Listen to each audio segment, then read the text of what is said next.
TVNet presenta la entrevista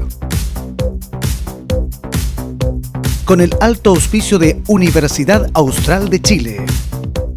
Masones y libertadores. Probablemente usted ha leído, ha visto o ha escuchado de esta trilogía de libros que se adentra justamente en una parte muy significativa de nuestra historia, cuando comenzamos prácticamente nuestro proceso de independencia. Cómo los padres de la patria, por ejemplo, estuvieron ligados a la masonería o a las logias bien particulares. ¿Ha escuchado, me imagino, la logia Lautaro, San Martín, O'Higgins? Bueno, de todo aquello tratan estas novelas históricas que queremos analizar justamente con su autor. Waldo Parra está con nosotros porque está invitado por una logia de Puerto Montt que además está cumpliendo una década aquí en Los Lagos. Waldo, gracias por estar con nosotros. No, gracias a ti por la invitación. Abogado de profesión. ¿Por qué un abogado se dedica, primero que todo, a escribir libros y sobre todo libros que están con una base histórica? Bueno, siempre la historia en alguna medida ha estado vinculada a la carrera. Nosotros tenemos un curso que se llama Historia del Derecho, Historia de Instituciones Políticas. Por lo tanto, dentro del mundo de la humanidad yo creo que Derecho e Historia son parientes. Ahora, en particular, yo antes que abogado soy sujeto, sí, persona, claro, digamos, y dentro de mis intereses, dentro de de las cosas que me ha gustado hacer en la vida, está algunos aspectos más artísticos, digamos, y la literatura en alguna medida es un arte, digamos, porque estos libros son novela histórica. Sí, claro. No hay historia novelada, digamos. Yo no soy historiador, soy abogado y doctor en Derecho. Claro, pero imagino para adentrarte en una etapa tan específica de la historia, tienes que investigar justamente, aun cuando hagas una novela, sí. Tienes que investigar de los hechos, cuán reales son, para después de aquí, a raíz de eso, imagino, viene la parte de ficción, ¿no? Claro, y ahí me ayudó mucho mi oficio de doctor, digamos, que en fondo es un grado académico que te habilita para poder investigar válidamente, digamos.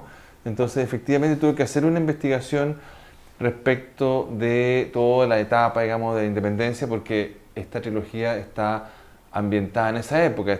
Los personajes están insertos, digamos, en la época del Imperio Español hace 200 años atrás. Y yo hablo no solamente de los próceres chilenos, sino también de los próceres argentinos, de los próceres venezolanos, en general latinoamericanos, porque esto fue un proceso global. Claro, digamos. Bolívar, por ejemplo. Bolívar y Miranda. Hay otros que no son tan conocidos, como Carlos María de Alvear en Argentina, que tiene una suerte como de carrera argentino, el mismo San Martín. En México también hay un prócer español que va a intentar hacer la revolución ahí a México, que es Francisco Javier Mina. Y así te puedes encontrar con muchos personajes que yo diría que están vinculados con la masonería, porque efectivamente la masonería tuvo un rol en una época en donde no estaba claro quiénes, digamos, iban a ser o republicanos o monarquistas, digamos. La influencia, por ejemplo, de la masonería inglesa, que era una masonería monarquista, digamos, versus la masonería norteamericana, que era una masonería republicana, digamos, la norteamericana. Entonces, efectivamente, en esa época hay un debate abierto, digamos, y por ejemplo, cuando San Martín finalmente logra cruzar la cordillera y se dan las batallas decisivas de la independencia en Chile, lo primero que hace San Martín al día siguiente de ganar Maipú es contactarse con el gobierno inglés, proponerle que en Chile viaje un príncipe inglés para que aquí se constituya una monarquía inglesa. Claro, que poca gente conoce aquello. Todo el mundo pensaba que San Martín lo que quería era dar efectivamente... O sea, quería independencia, claro, pero no generar una república, claro, como la que nosotros finalmente obtuvimos, sino que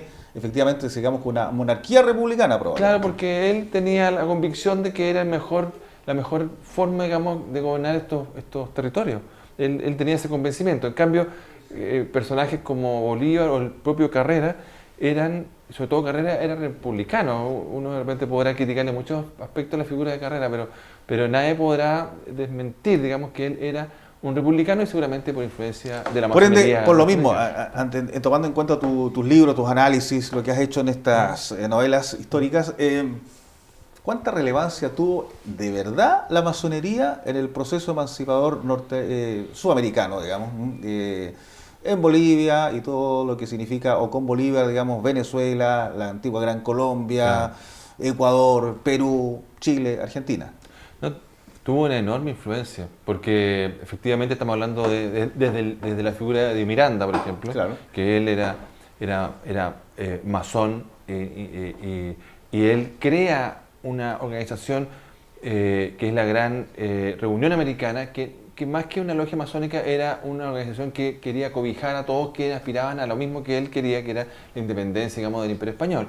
Luego están el propio Napoleón, porque también hay que contextualizar de que esa época era la misma época en donde Europa estaba en conflicto con Napoleón, que era el dueño de toda Europa, y que invade España, entre otros países, digamos, de Europa, y que es el gran pretexto que tienen los patriotas, digamos, en América para poder iniciar este proceso. Claro, Napoleón, las famosas juntas de gobierno que se hacen es justamente para apoyar al rey. El hermano de Napoleón era un gran maestro, digamos, de la masonería, que finalmente después, en 1815, con la derrota de su hermano en Waterloo, él termina exiliado en Estados Unidos, propiciando justamente el apoyo a estos grupos rebeldes del Imperio. Y entendiendo que tú estás o has hecho básicamente novelas, es decir, ficción, pero basado en hechos históricos, investigando lo que es la masonería, las logias, el origen de las logias en Chile, ¿por qué crees que se ha escrito tan poco respecto a los masones?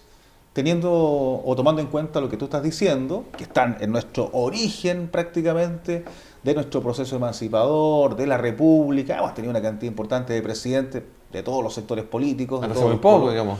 Claro, entonces, ¿por qué crees que ha ocurrido eso en Chile? Que en otros lados la masonería y las logias han tenido probablemente un nivel de presencia pública mucho mayor de lo que ha tenido en Chile. No, pienso que en alguna medida puede ser alguna característica propia de la institución en Chile o en Hispanoamérica, este carácter reservado de la masonería que hace que trabaje mucho, pero que uno sepa más por sus resultados que por sus medios, digamos. Yo personalmente pienso que también porque por nuestra vida, digamos, en la época que éramos un reino o una colonia española, la influencia de la Iglesia Católica, a mi opinión personal, era muy potente, digamos, y por lo tanto seguramente también ahí hay algo, digamos. Todos los grupos cuando se inician son perseguidos, los mismos cristianos en la época del Imperio Romano eran un grupo secreto perseguido, digamos, ¿te fijas? Entonces me imagino que en una época en donde hablar de libertad, igualdad, fraternidad, digamos, que eran los grandes valores de la Revolución Francesa, digamos, y que de alguna manera toma como principio los masones, para un imperio como el español era prácticamente la muerte, digamos, ¿te fijas? Entonces, claro, se van generando todas estas lógicas, sobre todo en la época de independencia, de conspirar contra el poder, digamos, y hay que hacerlo, digamos, en secreto, en la sombra, digamos. De ahí yo creo que hay un paso para mantener una reserva, digamos, que seguramente es una reserva lógica desde el punto de vista de que cuando tú invitas a alguien a tu casa, tú invitas al que tú quieres, digamos, ¿te fijas? Y no tienes por qué darle explicaciones a nadie. Yo creo que la masonería en ese sentido mantuvo ese carácter reservado, digamos, que claro, muchas veces por ignorancia se confunde con cosas y empieza a crearse toda una lógica así que casi de mitos y leyendas, digamos. Sí, claro, la masonería chilena yo creo que está muy mitificada. Claro, pero yo creo, y lo he dicho en otras oportunidades, que el día de hoy la masonería, sobre todo la chilena, es indudablemente la reserva moral del republicanismo. O sea, si nosotros tuvimos que decidir, porque para nosotros es muy normal hablar de república y democracia hoy día, digamos, pero vos le insistís que hace 200 años atrás era un debate, digamos, abierto. Creo que hoy día la masonería se ha transformado en el lugar en donde vamos a encontrar gente que va a defender esos principios, que parecieran que ya son tan obvios, pero que siempre van a necesitar gente que... Claro, entendiendo además en un país como Chile, en que nos enorgullecemos de nuestro espíritu republicano. Claro. Hablemos perdido la democracia por un X tiempo, pero todos tenemos instituciones republicanas, tenemos ceremonias republicanas y que a todo el mundo en Chile la sienten como muy propia. Claro, A nadie se le claro. ocurriría Claro, suspenderlas, por ejemplo, claro, en el tiempo. y en ese aspecto entonces tú te encuentras con muchas personas que indudablemente, si uno ya analiza la historia de las comunidades locales, de las ciudades, te vas a encontrar con muchos personajes públicos locales que seguramente fueron y son masones, digamos, ¿te fijas? Y que claro, uno por esta misma reserva no lo conoce directamente, pero yo creo que hoy día la masonería en Chile ha dado pasos para abrirse más a la Sí, claro. sociedad. Hoy día es común ver la página de la logia, digamos, en las redes sociales, en Sí, claro. Twitter, qué sé yo, uno De ya hecho, los conoce. sitios y los lugares se visitan para el Día del Patrimonio. Además, que antes, que son que antes no se podía entrar. los templos masónicos Claro. son muy preciosos, bonitos de conocer, digamos. Entonces, claro, yo creo que se ha ido avanzando en torno a la idea de que es una institución que está arraigada en la comunidad, digamos, chilena, digamos, y eso es muy valioso porque finalmente, claro, esta idea un poco abstracta, digamos, de que tú no sabes muy bien dónde está, digamos, siquiera la sede, hace que también se pierda la importancia que han tenido, digamos, que, insisto, ha sido preponderante. Waldo, yendo a tus libros, para la gente que no lo ha leído, que probablemente nos está viendo aquí en Osorno, en La Unión, en Puerto Montt, en Puerto Varas, en Chiloé, es una trilogía, por cierto. Tú me decías fuera de cámara que eso originalmente era un solo libro. ¿Por qué separarla en tres textos, digamos? Claro, son razones, digamos, ¿Y cómo aproximarse a las obras? Claro, son razones de índole ya más práctica. Estas novelas, digamos, las fui publicando año por año. El primer libro era muy grande, muchas páginas, la letra era muy chica. Finalmente yo mismo decidí dividirla en tres y así se la presenté a la editorial. El último de los libros salió el año pasado, en 2018. ¿Hasta qué etapa llega? Porque estábamos hablando de que la primera etapa Claro, llega esto es parte como- con los Libertadores, pero en Europa Claro, prácticamente. esto es como ¿no? Star Wars, ¿eh? Entonces ¿Ya? va a tener seguramente una cuarta, quinta, sexta entrega quizás. Empezó... Secuelas y precuelas. Claro, empezó en 1804 con el viaje de la familia de Carlos María de Alvear, don Diego y su familia, de vuelta a España. Nosotros no conocemos mucho la figura de Alvear, pero fue muy importante, digamos, porque él, en alguna medida, fue el gran fundador de las logias, digamos, políticas, digamos, que era la Sociedad de los Caballeros Racionales, una suerte de... parecía la logia de Miranda, pero no es lo mismo. Y él trajo la idea de Europa, cuando volvió después. Y termina en el viaje de José Miguel Carrera a Estados Unidos, que es a fines de 1815. Cuando buscan los barcos, digamos. Cuando va a buscar toda la flota, qué sé yo. Y yo ahí en ese tercer libro hago una épica de Carrera, porque yo creo que José Miguel Carrera es un personaje, siempre digo que es un rockstar de la historia, y que nosotros como chilenos hemos sabido aprovechar la figura de él. Y bueno, y ahí entonces, claro, estamos entre 1804 y 1816, son 4, 14, como 12 años, digamos, pero todavía falta mucho. Falta todavía contar el paso del Ejército Libertador a Chile, digamos, por la cordillera. Faltan las batallas decisivas en toda América. Así que seguramente todavía en la saga de Masones y Libertadores falta cosas por contar. Sin embargo, este año... O sea, viene más, saqué otro viene libro. más ediciones. Claro, este año saqué otro libro que no tiene que ver con las sagas directamente, que se llama Código Secreto, por lo cual he sido invitado y realmente uno hace estos, yo llamo tour, digamos, visitas a hablar con los lectores, que sé yo, que es súper importante, pero que sigue también con la lógica de la historia como una gran herramienta, digamos, de trabajo para las novelas. Sí, claro. O sea, yo creo que la última década, vía Baradit, vía Logia, por ejemplo, también, y varios otros autores, claro, veteranos de Tres Guerras, que ya más un análisis probablemente histórico, pero la historia de Chile está siendo hoy día parte de los principales guiones de los textos, Sí. hasta de caricaturas, como que el chileno está redescubriendo la historia, vía diversas fórmulas. Libros de Baradit, que son como caluguitas de situaciones anecdóticas probablemente de la historia, libros bastante fáciles de leer, cortitos, etcétera, como Historia Secreta, ¿no? Las novelas históricas, Hoy día uno se da vuelta por una librería y va a encontrar en los estantes una cantidad importante de la Guerra del Pacífico, del Huáscar, de Lynch, de la época de la independencia, de los masones, etcétera. ¿Hemos redescubierto parte de nuestra historia a través de las novelas? Yo creo que de sí. la ficción. Yo creo que sí, y es bueno que así sea, porque en fondo, hace algunos años atrás, no existía esto como un ítem dentro de una librería, digamos, ¿te fijas? Creo que el aporte de Jorge Baradí, de Francisco Ortega, de Carlos Tromben, de Carlos Vaso, de Guillermo Parvex, son indudablemente fundamentales para que se haya creado no solamente una vertiente, digamos, de nuevos escritores que aborden esta temática con entusiasmo, sino que también en los lectores ellos quieran seguir conociendo a través de la pluma de estos distintos escritores, entre los cuales yo me considero uno más, digamos, las historias, digamos, no contadas, la O B o como queramos llamarlo, digamos, pero que indudablemente más allá de cualquier cosa. Que en el fondo igual sirven, es, claro, sirven conocer para, nuestra historia, claro, a partir de ahí, claro, puede ser de una novela, pero estamos conociendo parte de lo que pasó en nuestro país de alguna u otra manera, ficcionado o no.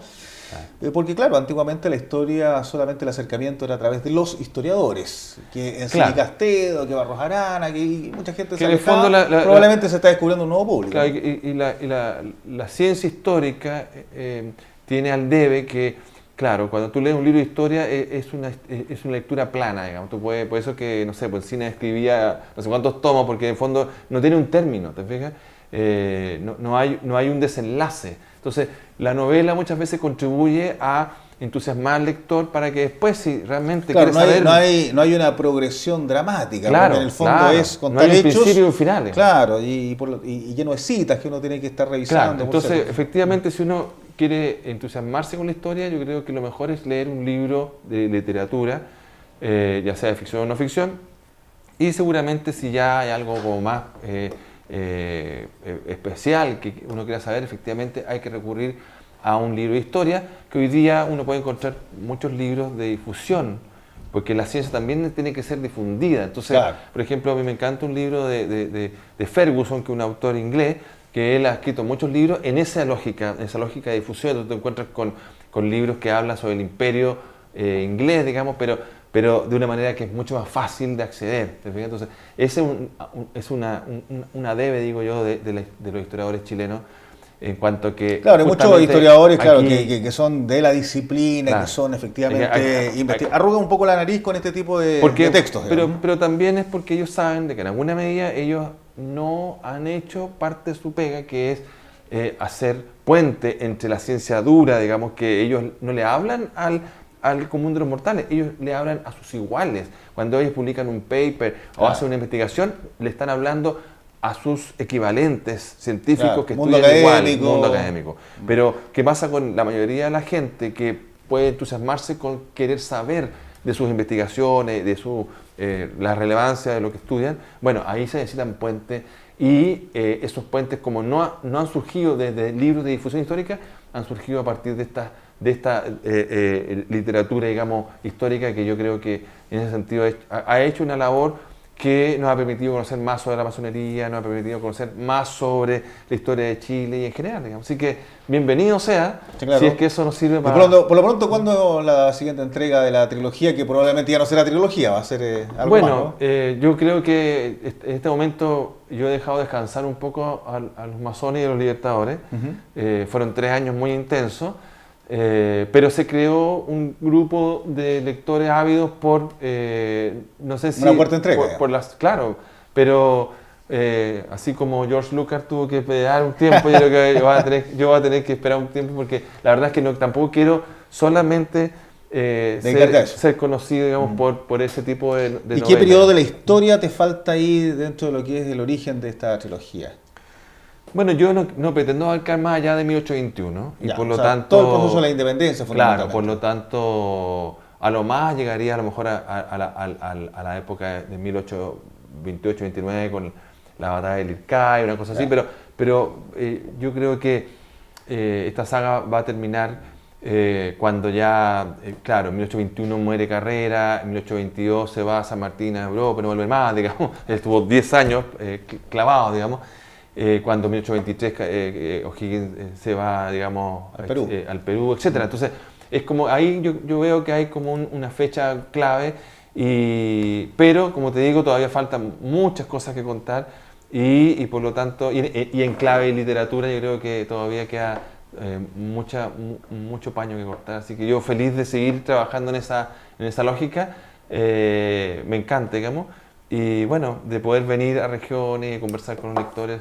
Eso también. Y te agradezco. La región de los lagos, por cierto, para Por quienes seguimos hablando con Waldo Parra, autor de la trilogía entonces de Masones y Libertadores, le decíamos aquí en nuestro Pulso de la Noticia, a propósito de lo que son los 10 años de la logia Melipulli de Puerto Montt, que lo ha traído como invitado para ser parte también de su aniversario, donde han traído una serie de autores para conversar y que tengan la posibilidad también sus miembros y no tan miembros de ir conociendo algo más de lo que es la masonería. Por eso hemos querido invitar a Waldo durante esta jornada. Lo último, porque quedó ahí una frase, estamos en el tiempo, pero para aclararla, porque todo el mundo algo conoce de nuestra historia. Tú dijiste, Carrera es un rockstar. Por cierto, en Argentina es muy conocido. Hasta un tango como el Cambalache lo tiene. Claro. Carrera y San Martín. Martín. Y la verdad que yo creo que en Chile es poco conocido el personaje. ¿Por qué tú dices que es un rockstar? Bueno, la historia, claro está. Es indudable que José Miguel Carrera es un protagonista de la historia de Chile y mundial. O sea, él no solamente fue un adelantado a su época, porque cuando él accede al poder, digamos, en una época, siempre de repente escucho que algunas critican a Carrera diciendo que él fue el primer golpista, el que hizo el primer golpe de Estado. Yo me preguntaría si en esa época había Estado.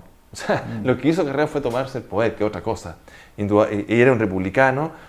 Además, ojo, él nunca mandó matar a nadie, que es algo muy relevante y que lo diferencia de O'Higgins. Él los exiliaba. Exilió a Irizarry a Mendoza, exilió a Maquena a Mendoza, exilió a Juan Martínez de Rosa, que es muy, digamos, importante para la región penquista, lo exilió a Mendoza, donde nació todo esto. Entonces, Carrera era un tipo que fue, cuando tuvo el poder, el que estableció que la educación era para hombres y para mujeres. El escudo de Chile eran una pareja de mapuches. Sí, claro. Entonces, tú te estás dando cuenta en los hechos que hizo Carrera. Sí. No en lo que dijo, sino en lo que hizo. El primer periódico, para que nos gusta por supuesto, el periodismo, que era un personaje. Y después, claro, el viaje a Estados Unidos, pocos lo conocen, donde él se inserta en la, digamos, elite política norteamericana. O sea, ¿quién puede ir y tocar la puerta de la Casa Blanca y que lo reciba el presidente de los Estados Unidos? ¿Te fijas? Por eso es que yo ensalzo la figura de Carrera, porque creo que él es un personaje no solamente a nivel local, a nivel mundial. Yo diría que es uno de los primeros grandes próceres que tiene Hispanoamérica, un hombre que muere joven, así como los rockeros morían jóvenes a los 27 años, algunos, ¿no es cierto? Bueno, él murió a los 35. Dicen que si él hubiese sido más paciente, hubiese vuelto después de toda la revolución, él podría haber hecho un segundo gobierno magnífico, habría sido un gobernante magnífico. Pero lamentablemente no fue así. Pero nos quedan sus obras, la Biblioteca Nacional, el Instituto Nacional, tantas obras que él, esa mirada que tenía, una mirada, digamos, de adelantado a la época. Por eso que si Chile mirara no solamente a un prócer, nosotros no somos el resultado de un padre de la patria, sino como los norteamericanos, somos el resultado de un grupo de padres fundadores, hombres y mujeres, incluso más que José Miguel, Javiera Carrera es la gran articuladora de nuestra independencia, que también ella es una mujer súper valiosa que no la hemos rescatado totalmente de esa mirada un poco abstracta y oscura que hacen de la historia de Chile. Yo creo que si yo puedo contribuir para levantar estas figuras nuevamente y que las nuevas generaciones las reconozcan como tales, pucha, yo voy a ser más feliz. Bien, pues Waldo, nos pasamos un poco en el tiempo, pero bien valía la pena para conocernos. Siempre tenemos la oportunidad de analizar ahí la historia en televisión, pero a través también de un autor que se ha adentrado ahí en el origen prácticamente de nuestra independencia y además de la relación de las logias con los primeros padres fundadores, como dicen los norteamericanos, los padres de la patria. Como y un último dato, Carrera fue iniciado en la masonería en Estados Unidos hace 200 años atrás. Para que usted vea la relevancia de esta organización que ha estado en buena parte de nuestra historia de Chile, incluso en la reciente, y que hoy día se está abriendo un poco más para conocer cómo es la institución por dentro. Gracias, hasta la próxima oportunidad.